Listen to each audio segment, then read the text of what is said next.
keabsahan satu klan Pahlawi yang mendeklarkan diri ya, secara umum mempublish bahwa mereka adalah keturunan atau dzurriyyat Rasulullah.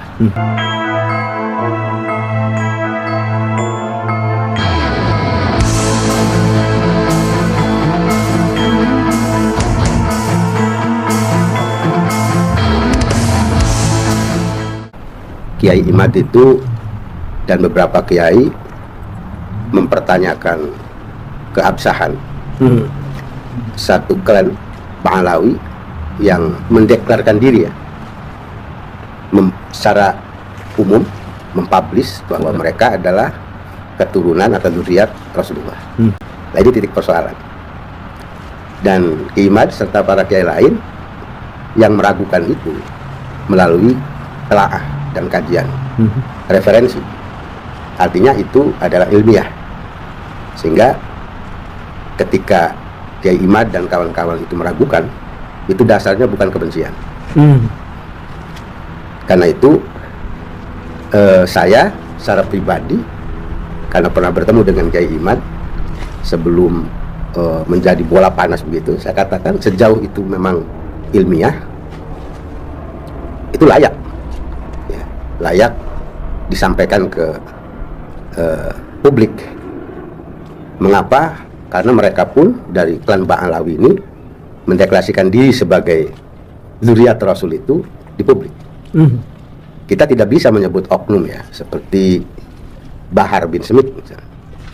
Di darahku mengalir di tubuhku mengalir darah Rasul. Nah, sebetulnya sih sederhana ya. Sederhananya itu kenapa ini harus dilakukan verifikasi, karena sesungguhnya catatan nasab itu bukan untuk dipublish. Saya nih misalnya, saya punya bapak saya punya bapaknya saya punya bapak, itu kan hanya untuk catatan keluarga. Kalau yang kemudian di atasnya ini orang biasa-biasa saja, nggak akan jadi masalah. Contoh, ada orang yang masyhur, sosok ulama atau sosok tokoh yang masyhur, kita menisbatkan nasab kita ke mereka juga ada masalah. Tetapi lain halnya ketika menisbatkan nasabnya ini sampai kemudian kepada Rasulullah. Mengapa demikian? Karena Rasulullah itu Rasul, dan Rasul itu wajib diimani. Mengimaninya itu bukan hanya sekedar mengimani keberadaannya, melainkan seluruh apa ajarannya. Lalu apa yang menjadi keharusan diverifikasi? Karena menurut hasil penelitian Kiai Imad dan kawan-kawan, rentang waktunya antara tokoh yang disebut Ubaid yang konon fiktif itu kemudian dikatakan sebagai putra dari Ahmad bin Isa. Munculnya pengakuan ini setelah rentang waktu 5 abad lebih. Memang di dalam ilmu nasab itu ada suhra wal ifadah, artinya sesuatu yang sudah populer itu tidak perlu lagi ada pembanding. Dijawab oleh yang meragukan kenasaban klan Pahlawi kepada Rasulullah ini, ya perlu penyanding referensi yang sezaman hidupnya Ahmad bin Isa dengan Ubaidillah ini. Itulah sebabnya bahaya yang saya lihat, memprihatinkan saya, keprihatinan ini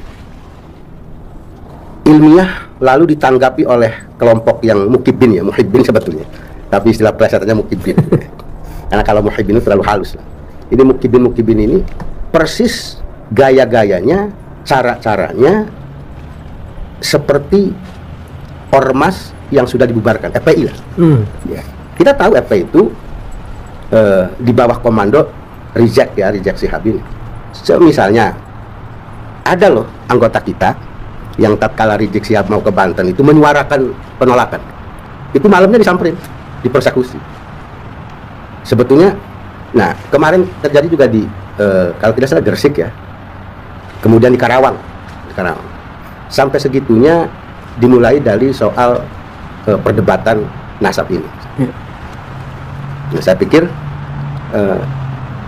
sekali lagi mestinya yang merasa terusik para tabib-tabib ini ya Khabib. Ya Khabib ya. Atau Kalau kebab. Habib itu bagus lah.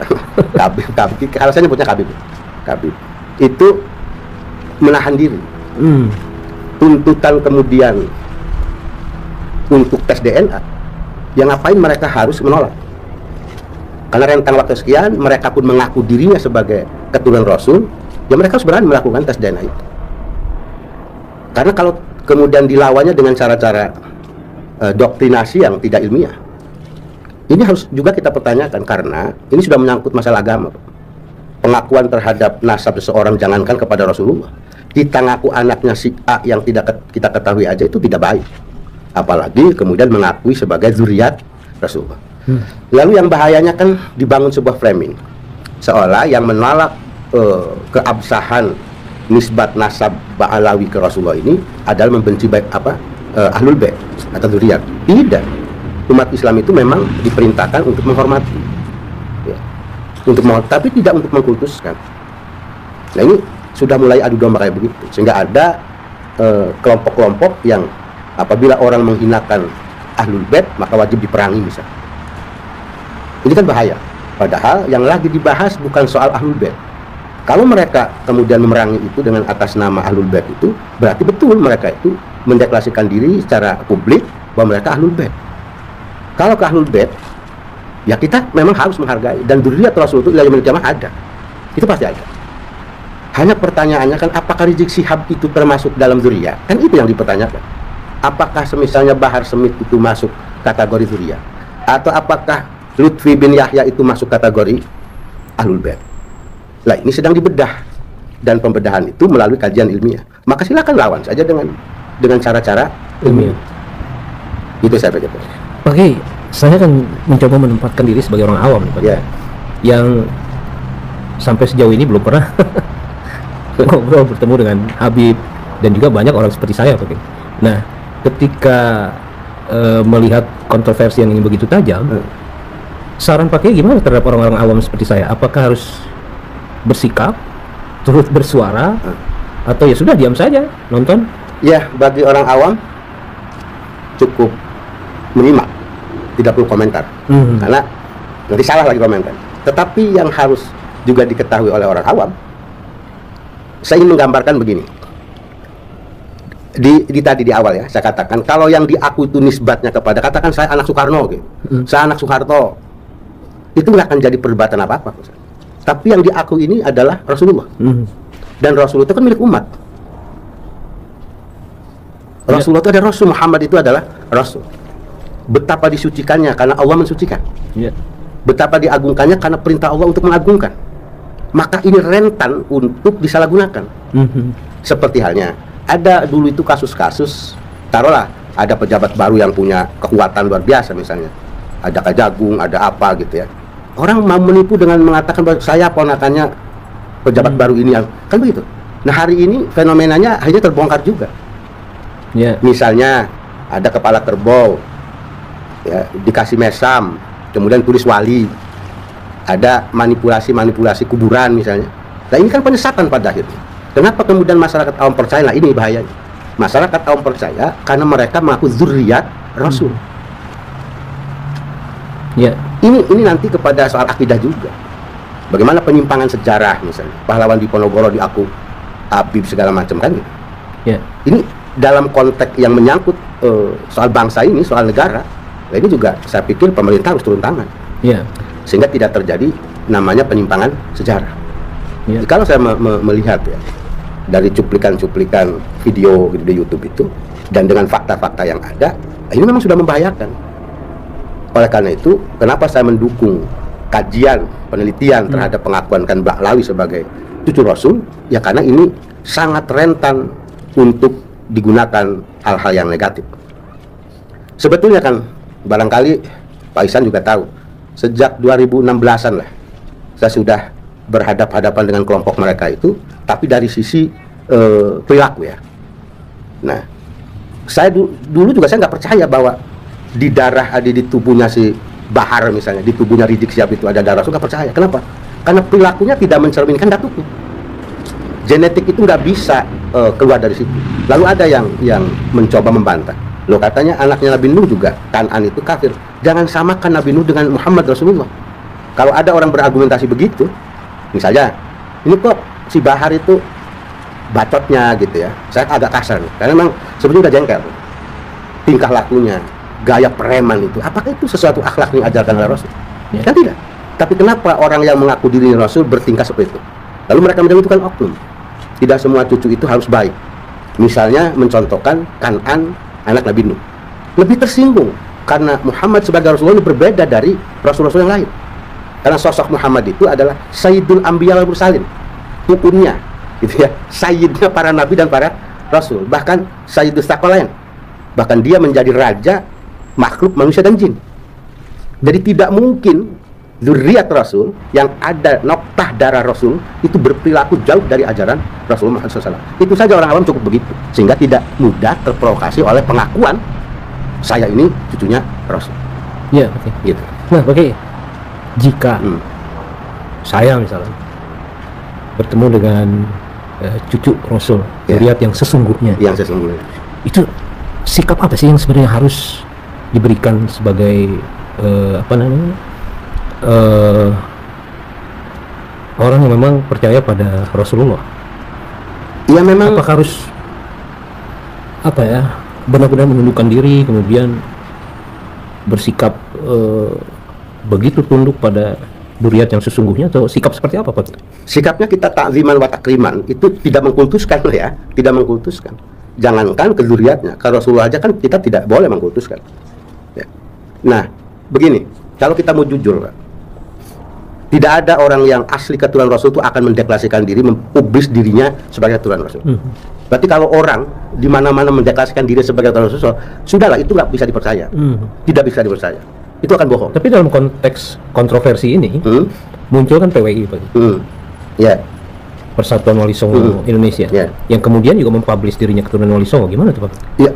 Orang mempublis diri sebagai Wali Songo nggak ribut-ribut tuh, ya, nggak ribut-ribut. Dan kalau saya bicara siapapun, ya, siapapun lah, dari kalangan manapun, kalau sudah mengumumkan dirinya ini sampai saya ini keturunan Rasul, nggak akan laku, Pak. Nggak bisa dipercaya. Saya menyarankan nih melalui forum ini kepada masyarakat awam, rumusnya itu aja.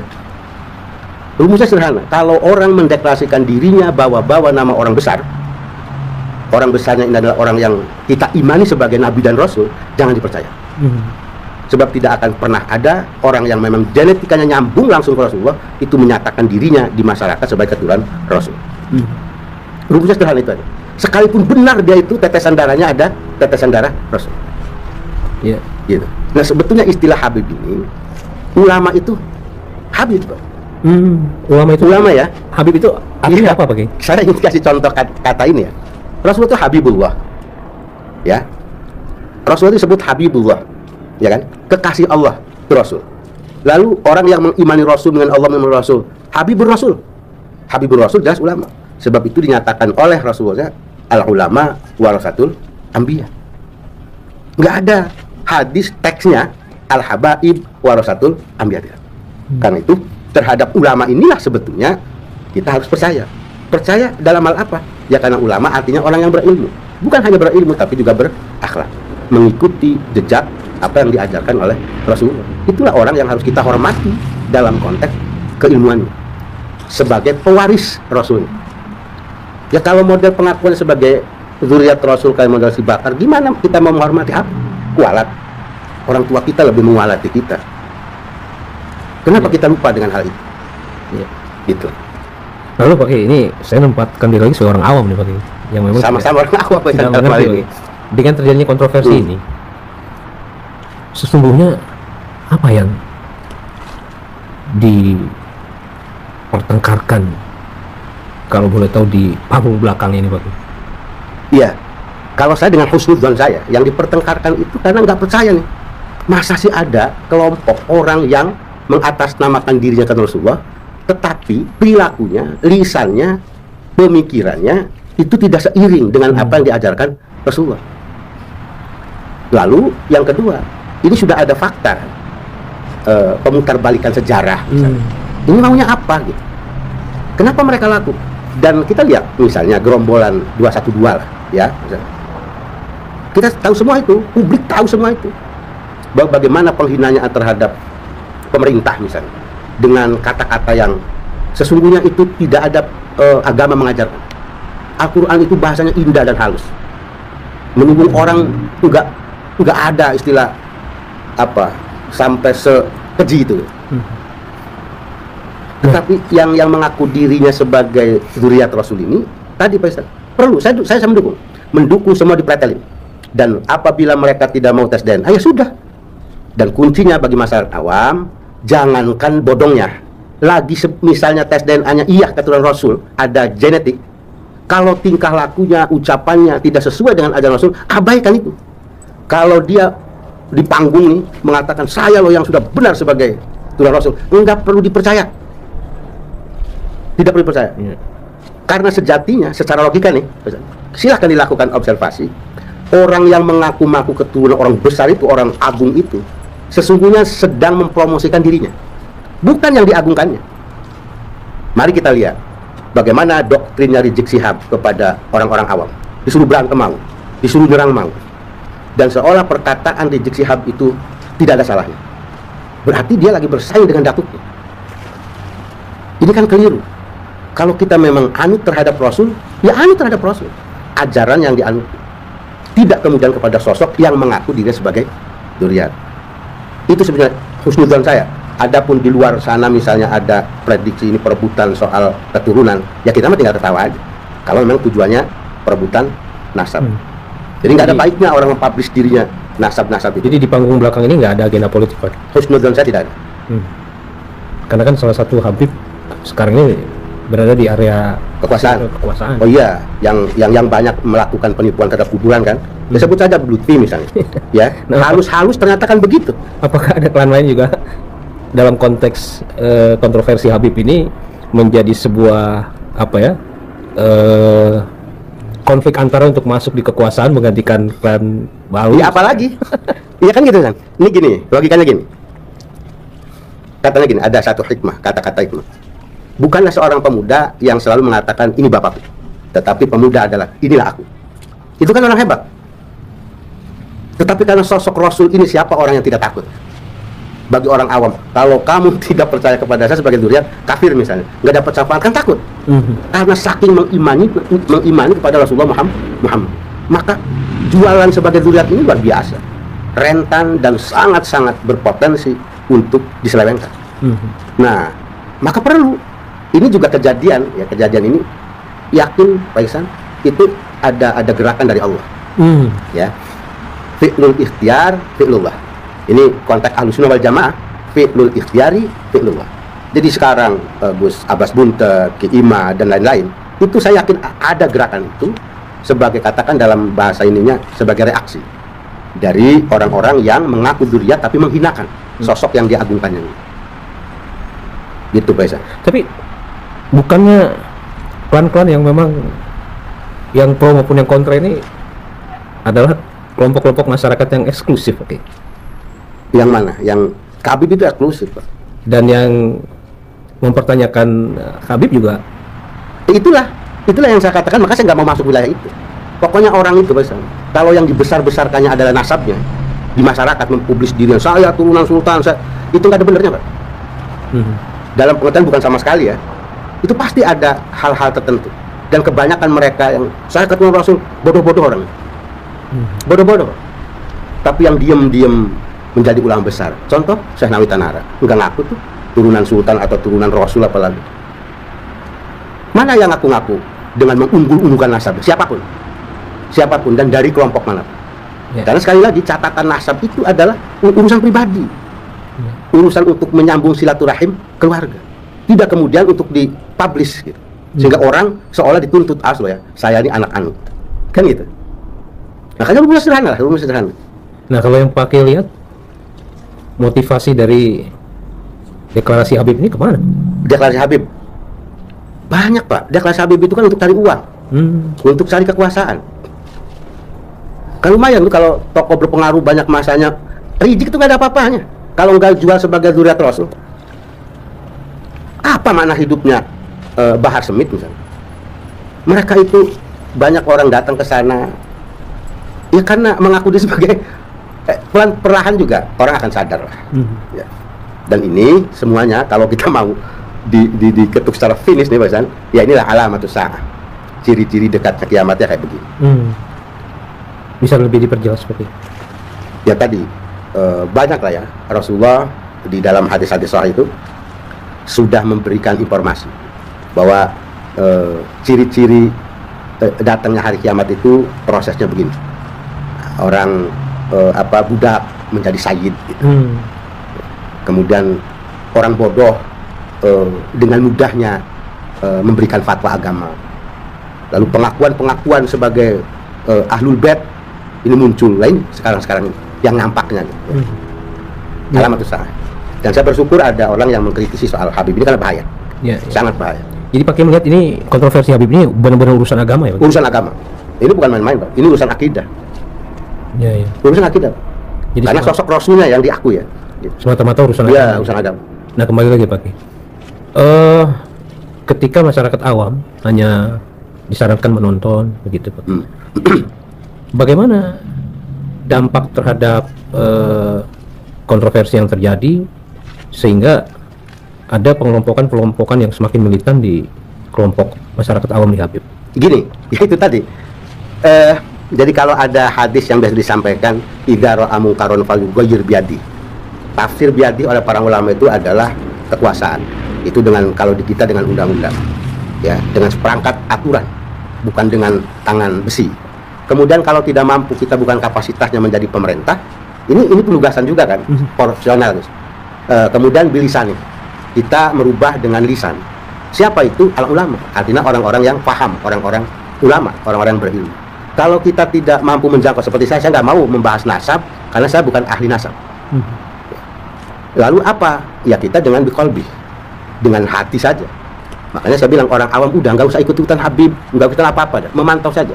Tetapi dalam forum ini saya ingin menyampaikan siapapun orangnya, jangankan bodongnya, lagi tes DNA-nya benar dia mendeklarasikan di sebagai Rasul, udah nggak usah dipercaya. Yang kita ikuti adalah ulama, karena al ulama warasatul anbiya. Latar belakang ulama ini yang soleh, yang berakhlak, yang ibadahnya jelas gitu, memiliki sifat terpuji, mau anak siapapun, mau anak garong ke bapaknya gitu, kita ikuti berdasarkan kebenaran yang ditunjuk oleh ditunjuki oleh ilmu. Sekalipun saya anaknya orang hebat ulama lah, kalau saya nggak bodoh, bahwa nasab tidak akan hilang, iya, tetapi yang harus diikuti karena Allah sendiri kan nanti kita di akhir tidak ditanya kamu anak siapa. Nah, Pak Kiai, amal soleh kan di ujung waktu Pak Kiai. Pak Kiai melihat perlu peran negara turun untuk menengahi atau menyudahi kontroversi ini?